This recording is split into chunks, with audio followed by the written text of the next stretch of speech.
Authorities say Stephen Capaldi lied for months about what happened to his wife. And we even spoke with people leading search groups that say he would show up to help them look for his missing wife. But in the end, Rick, authorities say he would crack, confess to everything he did. According to authorities, Stephen Capaldi is a liar, was unfaithful, and is now a murderer of his spouse. Today, Bucks County DA Matthew Weintraub announced a slew of charges have been brought against the Sellersville man after allegedly murdering his wife, Elizabeth Capaldi. They put a lot of pressure to bear on him. He was called before the grand jury, and candidly, he unraveled. Hey guys, welcome back to True Crime with Shannon, where I cover missing persons, unsolved cases, crime news, and more. You know, you just can't make up fiction that's as bad as real life. Now, here's a case I just came across, and I'm surprised I hadn't seen it sooner. Cheating husband who dismembered his wife of over 30 years is over his comic book store dream. After smothering her with a pillow, gets decades in prison. So he went after her. He was cheating on her, and he didn't like that. He wanted a comic book store. So let me go over some of the basic details. He's another one that's got a lot of Google search history that just nails him to the wall. A cheating Sellersville, PA husband with the dream of opening a comic book store will spend 2 to 4 decades in prison for admittedly murdering and dismembering his wife of 30 years. 55-year-old Elizabeth Beth Capaldi. Stephen Capaldi, 57, pleaded guilty Tuesday to murder and other charges and was sentenced to 22 to 44 years in prison, resolving the case just 4 months after the suspect was arrested and charged, according to the Bucks County District Attorney's Office. The charges to which Capaldi pleaded guilty were third-degree murder, possessing an instrument of crime, tampering with or fabricating physical evidence, obstructing the administration of law or other government function, and abuse of a corpse. Sadly and very disturbedly, that seems to be a common charge these days, the whole abuse of a corpse thing. I don't know what is going on with people. On October 12th, investigators received their first indication that Elizabeth Capaldi was in grave danger when the victim's daughter, Emma, reported her mom missing. That was just 2 days after Stephen Capaldi admittedly smothered his sleeping wife with a pillow, strangled her, and then dragged her body to the basement to cut up and dispose of the woman's remains. It's not bad enough he smothered her and strangled her, but then he cut her body up. Oh, golly. I'm telling you, our world is really screwed up. You think things are bad one day and you read another one. It's these crimes are just getting worse and worse. As Law and Crime reported last December on the case, an affidavit of probable cause said the defendant told, quote, numerous lies, unquote, about what happened.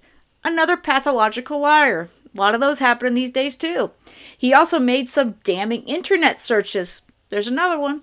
Some as straightforward as, quote, how to get away with murder.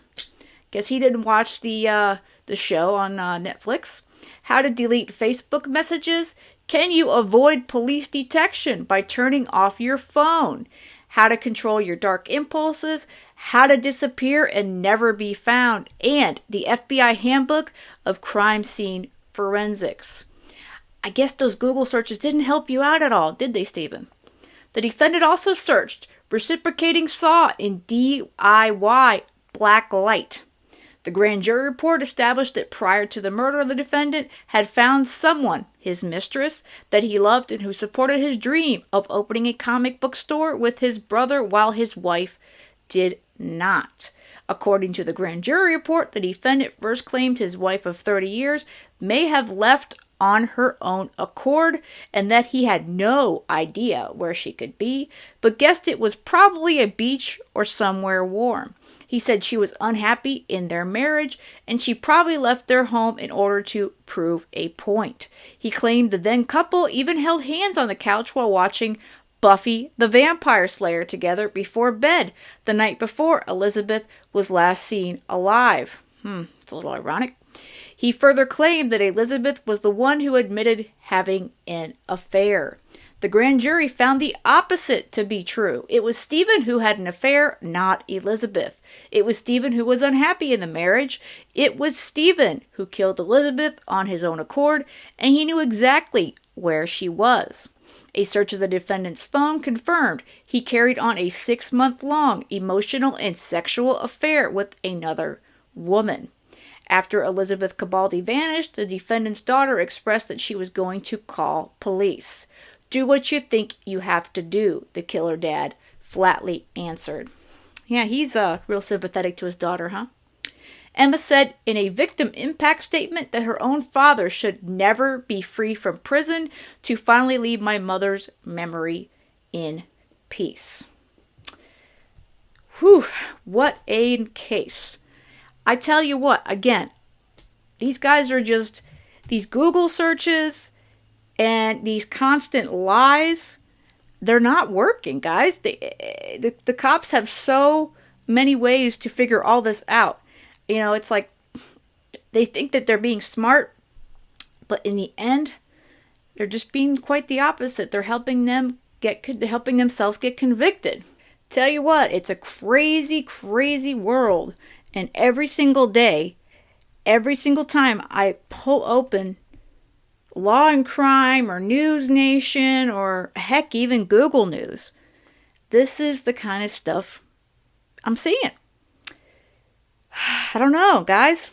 So let me know what you think about this cheating comic book dreaming guy who decided to cheat on his wife of 30 years, all because he wanted a comic book store with his brother and she wasn't supportive of him. And of course, he was also cheating on her. So he sounds like a real quality individual. And I feel really sorry for his daughter having to deal with all this. She lost a mom in all this and gets to see what a truly awful person her father, I guess, truly is. All right, guys, that's it for this one. Let me know again what you think in the comments, and be sure to hit that like button on your way out. And if you haven't subscribed to the channel yet, I'd love it if you would. Just hit that subscription button, subscribe, and the notification bell. That way you'll know whenever I post a new video. With that said, have a great rest of the day, and most of all, stay safe.